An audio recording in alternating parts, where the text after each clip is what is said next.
Bugun sotuvga olingan telefonlarimiz asosan iPhone Ultra modelda olinibdi, ya'ni qimmatroq modellar. Redmi Note 14S 256 talik, holatlari ideal holatda, hech qanaqa aybi nuqsoni yo'q. Korobka dokumentlari bilan Note seriyalari ichida yaxshi bo'lgan telefon. Samsung A7 256 talik, telefonimiz atiga 3 kun ishlagan. Yangi telefon nimaga sotildi deganlarga kommentariyada bemalol yozaverasizlar, javob beramiz. Faqat muddatiga olinmagan, naqd pulga olingan.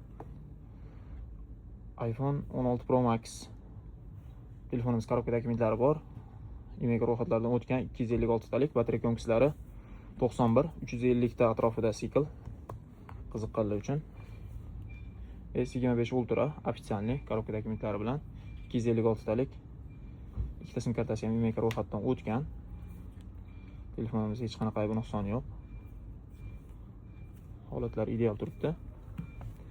S23 Ultra koreyskiy bo'ladi. Bunaqa rangida juda kam keladi. Qiziqqanlar uchun 256 taliga IMEI ro'yxatlardan o'tgan, esim ham o'tgan ekan buni.